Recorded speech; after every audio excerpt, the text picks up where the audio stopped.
I married the same man 7 times, and he divorced me 7 times, always for the same reason. His first love. Every time she came back, he left me. Every time she left, he came back.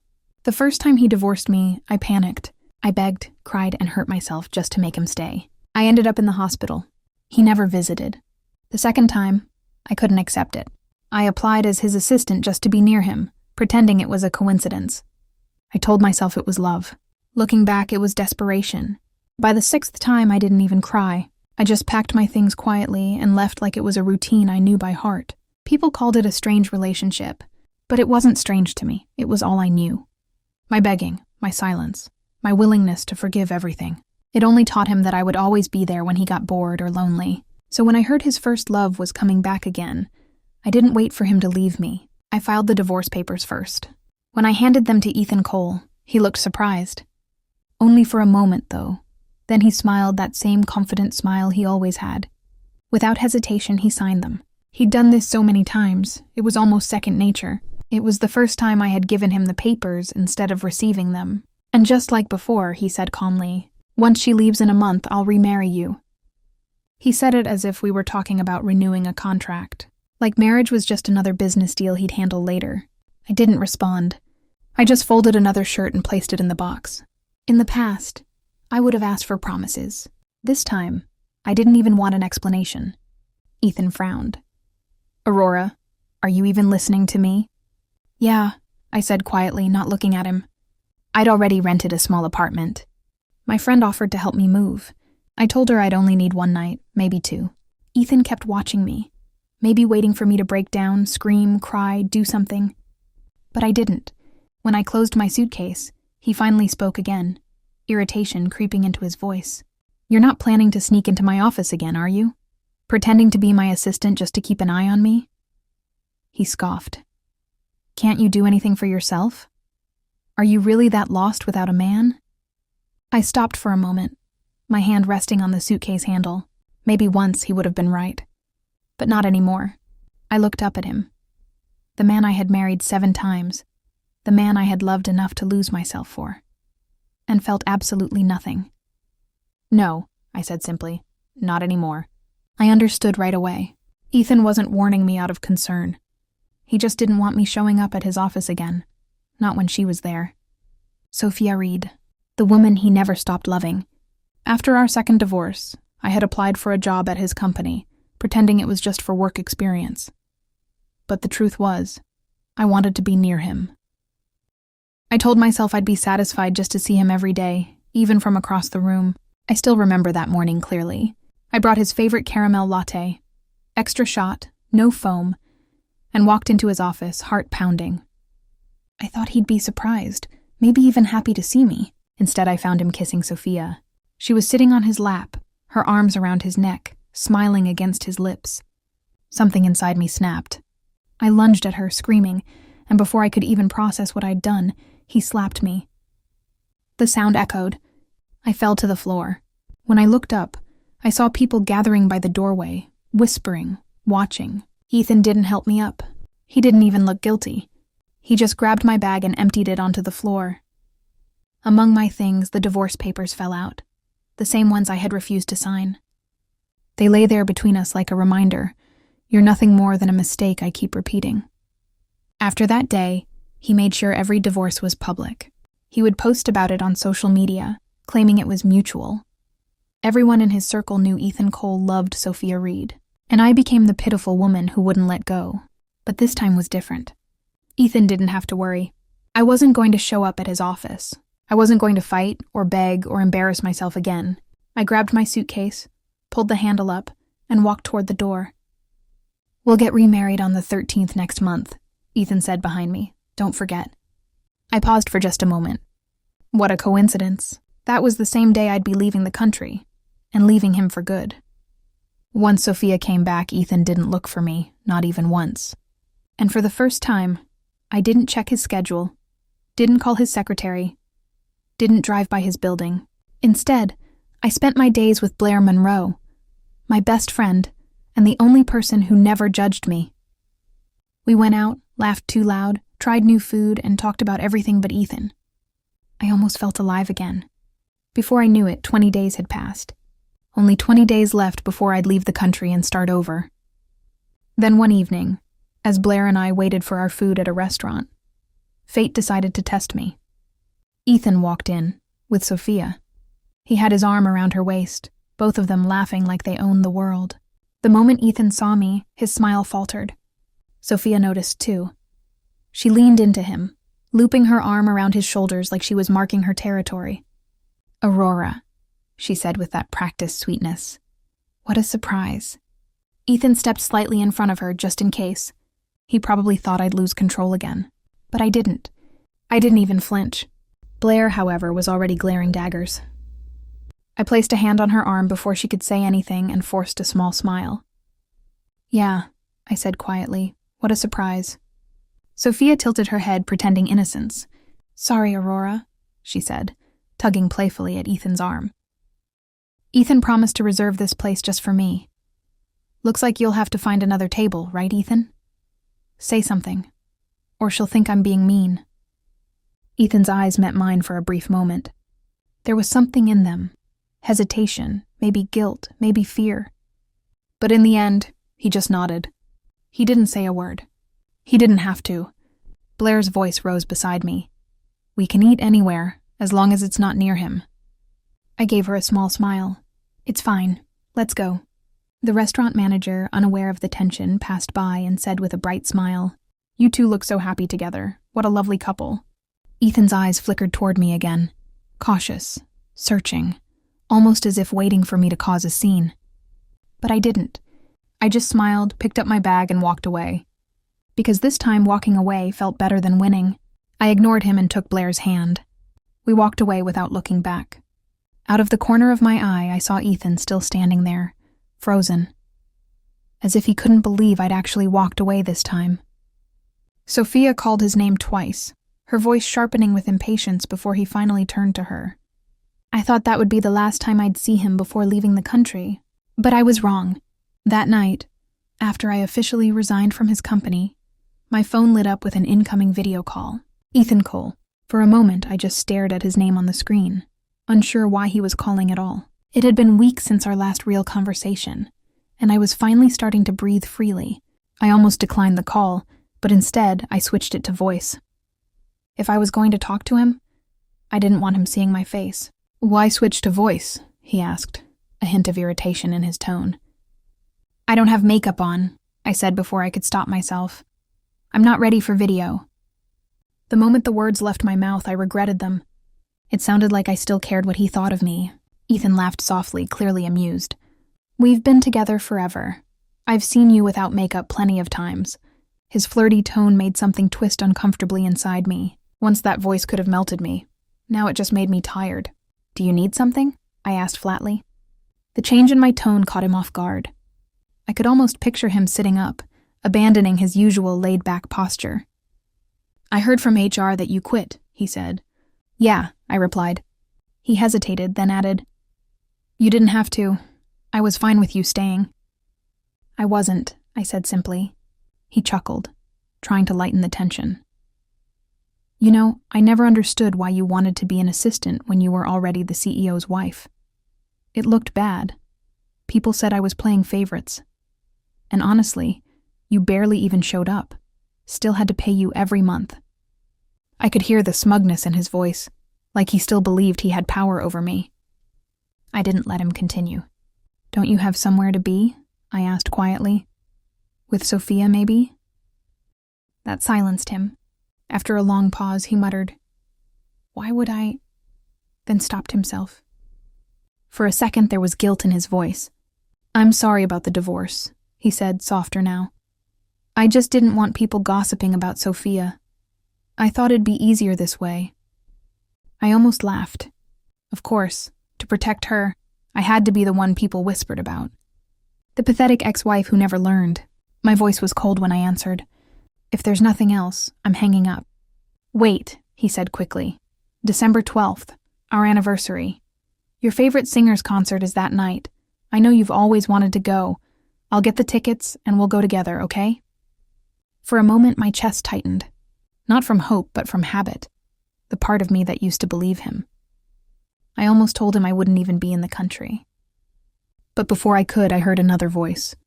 "Ethan, I forgot my towel. Can you grab it for me?" "Sophia." There was silence on the line. I didn't say a word.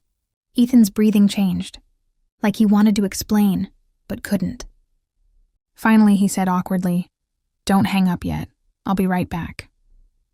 Then I heard the muffled sound of a kiss. Her giggle. The bathroom door closing. I hung up, a small smirk on my face. That was the Ethan I knew. The one who couldn't even hide his lies properly. Blair came bouncing out of her room at that moment. "Come on," she said excitedly. "Let's go out. I found a new club. You'll love it." I didn't hesitate. I set my phone down, linked arms with her, and walked out. There were still so many things in the world that could make me happy. For years, I'd let my life revolve around him. Now, every moment away from him felt like freedom. Days passed quickly after that. I didn't call him. I didn't think about him. And yet, his name still found its way back to me through Blair. Apparently, Ethan and Sophia had a huge fight at a dinner party. He'd stormed out in front of everyone, leaving her humiliated. People said it was about me. I didn't know if it was true. And for once, I didn't care. I just smiled. Not bitterly, not sadly. Just indifferently. I wasn't that hopeless romantic anymore. The one who used to refresh social media 100 times a day, searching for any trace of Ethan and Sophia. Back then, I'd study every photo, every caption, every rumor, hoping to find cracks in their perfect image. And when I thought I saw one, I'd rush to him, convinced that love would be enough to fix everything. What a fool I was. Couples who are truly in love fight and make up in the same breath. I was never part of their story, just the extra piece they used to make each other feel wanted. So when I heard Ethan and Sophia had fought about me, I didn't feel anything. No satisfaction, no anger, just emptiness. Still, after that night, Ethan started calling me more often. First once a week, then almost every day, but I never answered for long. Sometimes I hung up the moment I heard his voice. Sometimes I made excuses not to see him. Then, the day before I was supposed to leave the country, he called again. "I already got the tickets," he said. "I'll see you tonight. It's our anniversary today. You're not going to stand me up, are you?" His voice was softer than usual, almost pleading. Before, that would have been enough to make me drop everything and run to him. This time I hesitated. It wasn't even our real anniversary. It was the day of our 4th remarriage, something only a fool like me would remember. But I still said yes. Not for him, for the concert, for the chance to close that chapter properly. I waited at the venue for 2 hours. Ethan never showed up. Then my phone buzzed. It was a voice message. His tone was apologetic, layered with the sound of the concert playing faintly in the background, and Sophia's laughter right beside him. "Sorry." Sophia suddenly felt sick. I had to take her to the hospital. We'll have plenty of anniversaries in the future. After Sophia leaves tomorrow, I'll do anything you want, okay? The music started. The lights dimmed, and I listened, not to his message, but to the opening notes of the song I used to love. For some reason, it made me smile. I opened social media. The first thing I saw was Sophia's new post, a selfie of her and Ethan at the concert. Her caption read, "Nothing feels better than sharing music with the one you love." I stared at the photo for a few seconds. Then I locked my phone and put it away. The music played on, mocking the small part of me that still hoped he might change. That was the night I stopped hoping. By midnight, I was at the airport. I didn't go home. Didn't tell anyone except Blair. I sat by the window, watching planes take off and land, one after another, until the sky turned gray. At 7 a.m., I checked in. Ethan sent a message asking when we'd remarry. I didn't reply. I deleted him from my contacts instead. At 8 a.m., I lined up for boarding. He called again. I blocked his number. At 9 a.m., I was seated by the window, fastening my seatbelt. The flight attendant's voice came over the speakers, calm and polite. "Please switch your devices to airplane mode." Just then, Blair's name appeared on my screen. I answered, expecting a quick goodbye, but it wasn't her voice I heard. "Aurora!" Ethan's voice came through, rough and desperate. "Where are you?" For a second, I couldn't breathe. He sounded panicked. Not angry, not indifferent. Scared. Blair must have answered his call and passed it to me. giving him one last chance to speak before I was gone. I held the phone to my ear, staring out the window at the sunlight breaking through the clouds. Passengers moved around me, finding their seats, oblivious to the chaos on the other end of the line. "Aurora, answer me," Ethan said again, his voice cracking. "Where are you? Please." It was the kind of desperation I used to dream about. The proof I thought would make all those years of pain worth something. But now hearing it, I felt nothing. Only pity. "I'm leaving," I said simply. My voice was steady, calm. The flight attendant was walking down the aisle now, reminding people to turn off their phones.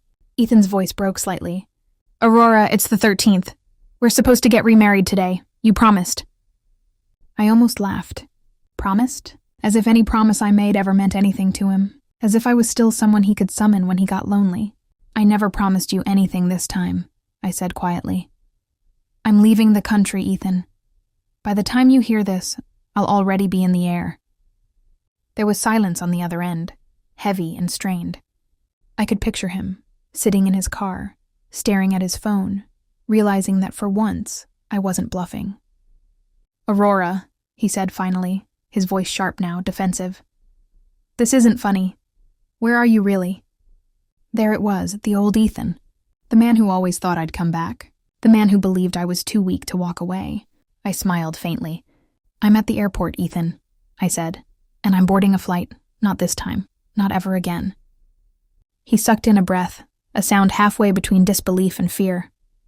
Then his voice came back, unsteady, trembling under the weight of something he didn't know how to name.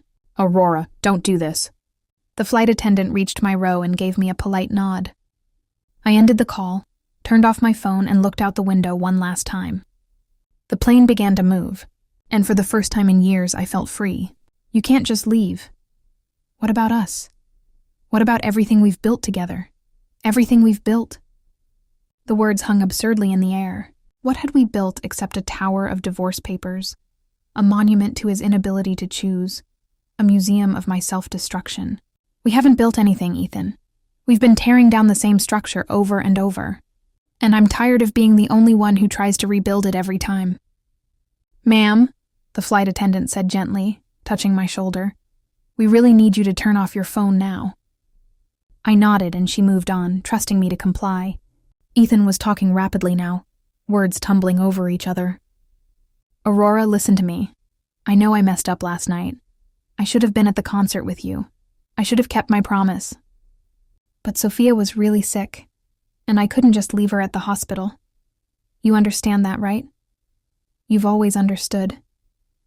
I closed my eyes and for a moment was back in that hospital room after our first divorce, alone, wrists bandaged, staring at the door, willing him to walk through it. He never came. Sophia had needed him then, too.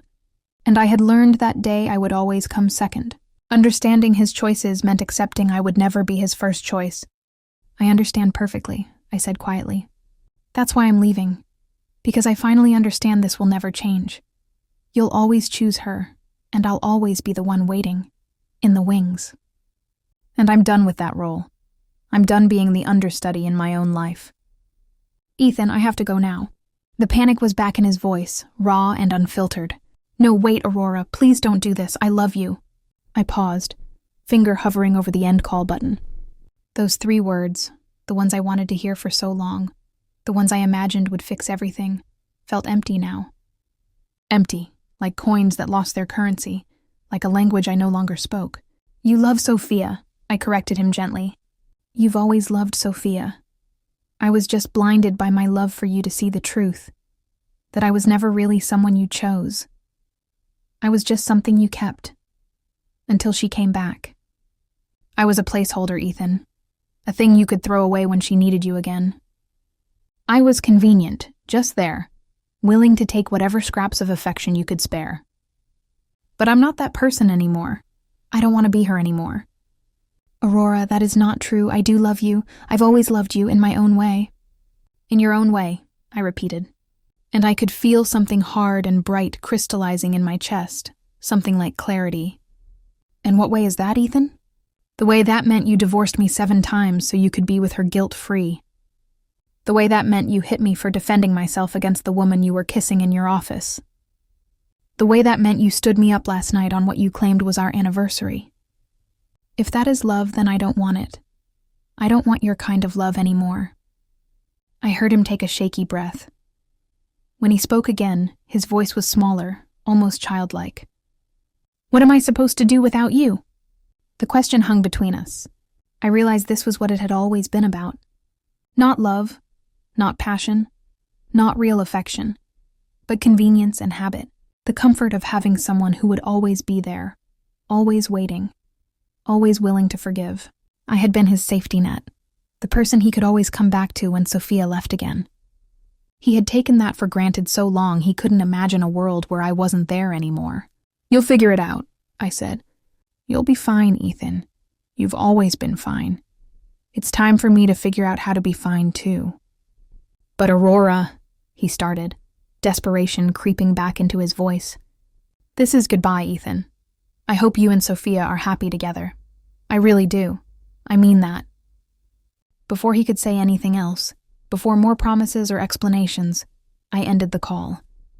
I switched my phone to airplane mode and felt something inside me shift, like a bone finally clicking back where it belonged.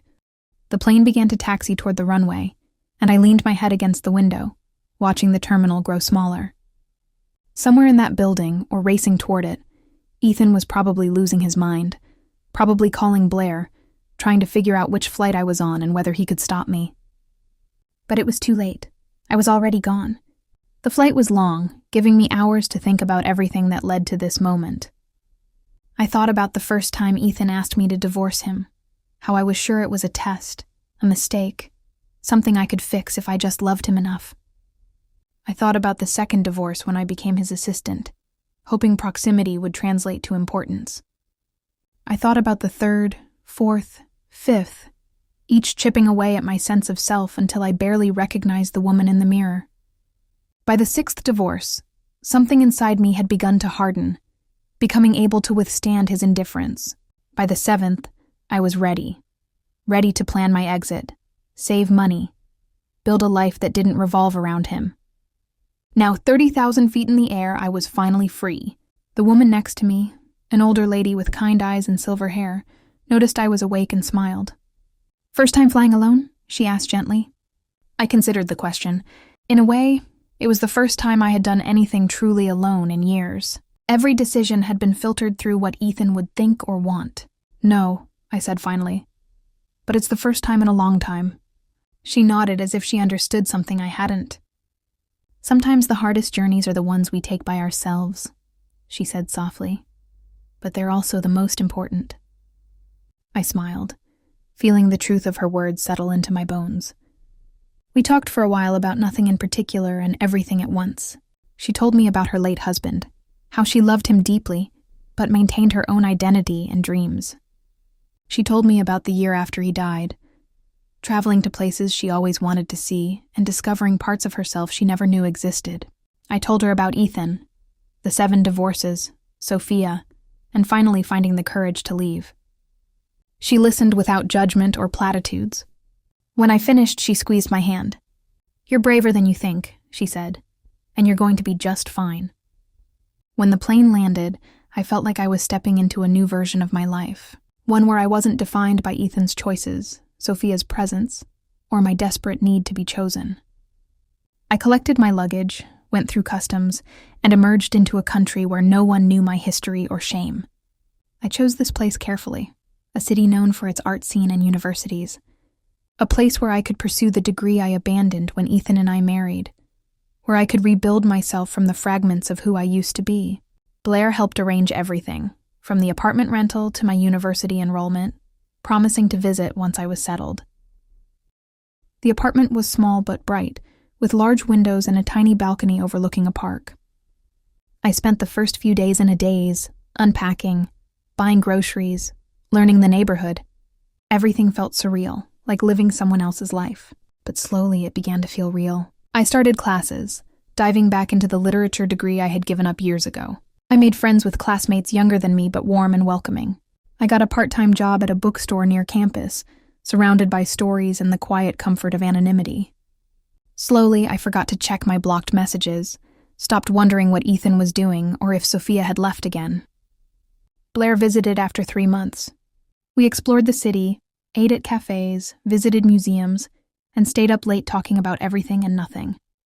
She told me Ethan tried contacting her dozens of times after I left, showed up demanding to know where I was, even hired a private investigator. But I covered my tracks well. Eventually, he gave up, or went back to Sophia and their familiar endless cycle. I don't care anymore, I told Blair. And it was true. I didn't care what Ethan was doing, who he was with, or if he had moved on. I had moved on, and that was all that mattered. Blair studied me, then smiled. You look different, lighter, happier. I am happier, I said. The truth made me want to laugh and cry at the same time. I'm finally happy. 6 months after I left, I was walking through the park when my phone buzzed. I had unblocked some old contacts, confident enough not to be dragged back into old patterns. It was a message from someone in the old social circle. Barely an acquaintance, but one who somehow still had my number. I almost didn't open it, but curiosity won. The message contained a link to a news article. My heart skipped a beat. I clicked it. It was about Ethan and Sophia's engagement. They were finally getting married after all these years. The article included a photo of them at a charity gala, Sophia showing off a massive diamond ring, Ethan's arm around her waist, smiling at the camera. I stared at the photo, searching for some reaction, some pain or jealousy that would have consumed me a year ago. But there was nothing, just mild curiosity and a strange, gentle sense of closure. I hope they're happy, I thought. And I meant it. I hope they figure out how to make it work. Then I closed the article, put my phone away, and continued my walk. The sun was setting, painting the sky pink and gold. I had a date that evening, with a guy from my literature class. Someone kind, funny, and interested in who I was now, not who I used to be. Life was good. Life was finally genuinely good. A year after I left, I was sitting in a cafe working on an essay when someone sat next to me. I didn't look up at first, too focused on my notes. Then I heard a voice that made my blood freeze. Aurora. I looked up slowly. There he was, Ethan Cole. He looked older, tired in a way I'd never seen before. His hair was longer, lines framed his eyes, and something in his posture screamed defeat. He stared at me like I was a ghost, like he couldn't believe I was real. What are you doing here? I asked, calm despite the way my heart raced. I've been looking for you, he said, voice rough. 4 months. I finally tracked you down through your university enrollment. We need to talk. I closed my laptop slowly, buying time. There's nothing to talk about, Ethan. We're done. We were done a year ago. Please, he said, desperation cutting through his composure. Just give me 5 minutes. Hear what I have to say. Then if you want me to leave, I will. I considered refusing, but some part of me wanted this. Not for him, but for myself. To see that I could face him and not fall apart. 5 minutes, I said. He nodded, relief flooding his features. I made a mistake, he started, voice trembling slightly. The biggest mistake of my life. I should never have let you go. I should never have chosen Sophia over you. I've been miserable without you, Aurora. Completely miserable. I sat back, studying him in silence. I thought you two were engaged, I said evenly.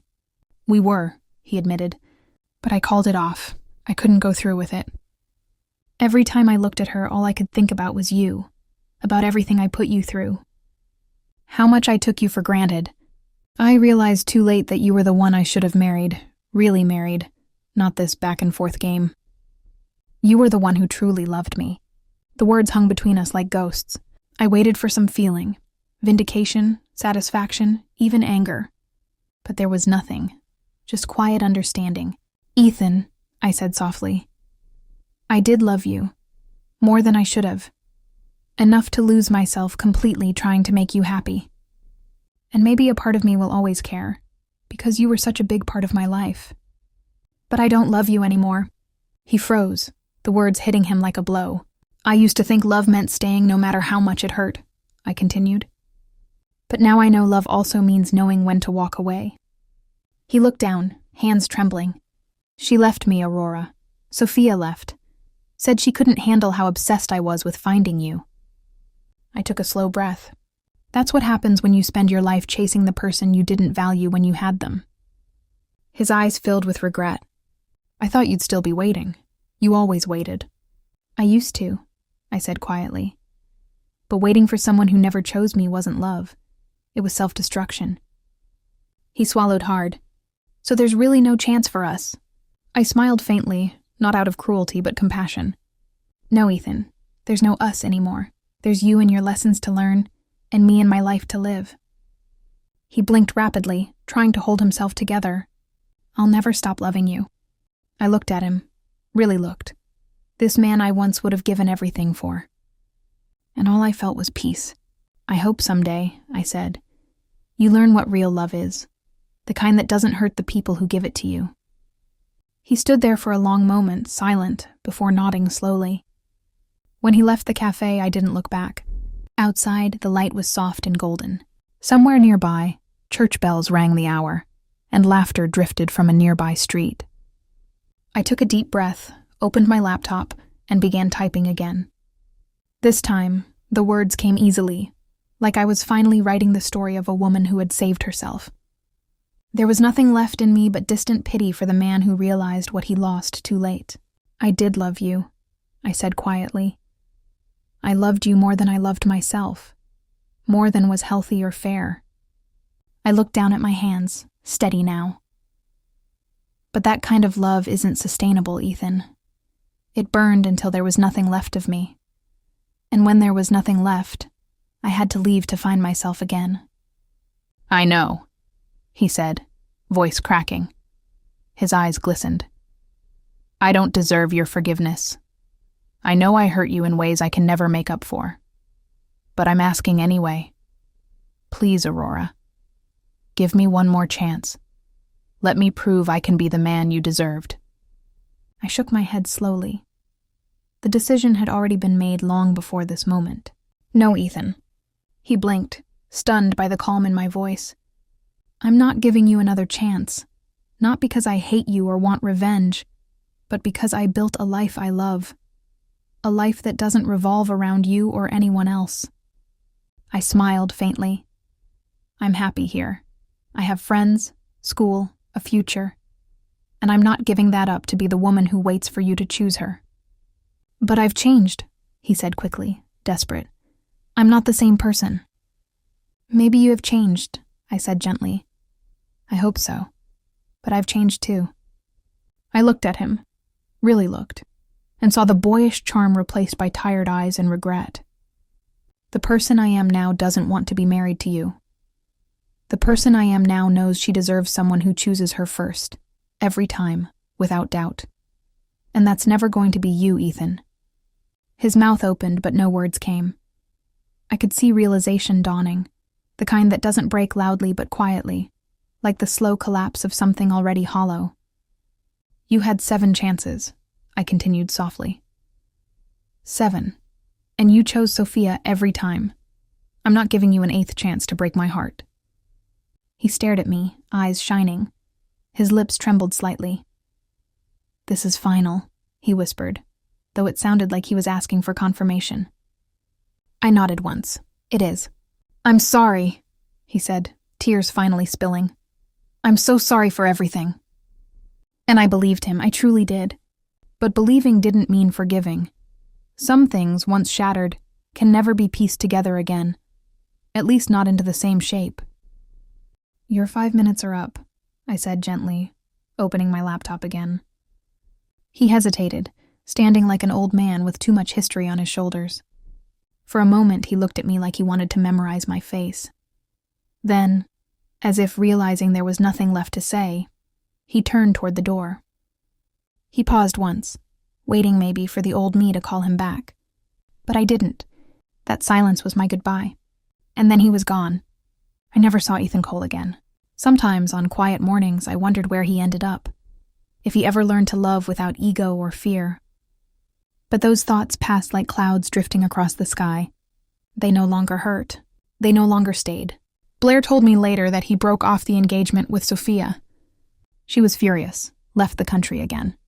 Ethan buried himself in work, became more successful than ever, but lonelier too. I felt sorry for him, in a distant, almost kind way, but I didn't regret my choice. not for a single moment. I finished my degree with honors, then got accepted into a graduate program. I started dating seriously for the first time in years. I learned what I liked, what I needed, and what I'd never tolerate again. It was during my second semester that I met him, Daniel Reyes. We met in the most ordinary way possible, at a local cafe near campus. I was sitting alone, editing a paper, when my laptop suddenly froze. I sighed in frustration, muttering under my breath, "Not now, please." From the next table, a man looked up from his book and smiled. "Mind if I take a look?" he asked, standing up. I'm better with computers than people most days. I laughed despite myself. He wasn't overly confident, just kind, gentle in a way that didn't demand attention. He fixed the issue in minutes, then sat back down. We talked for an hour that first day, about school, favorite coffee blends, and how both of us hated small talk but loved quiet company. A few days later, I saw him again, this time on campus. He was standing in front of a classroom, giving a guest lecture on cybersecurity and digital ethics. That's when I learned he wasn't a student at all. He was the founder of Reyes Tech, a successful IT company that specialized in network security systems and software solutions for universities and small businesses. He had started from scratch at 23, and now his company was sponsoring a program to help students gain hands-on experience in tech fields. He was brilliant, but what struck me most wasn't his intelligence, it was his humility.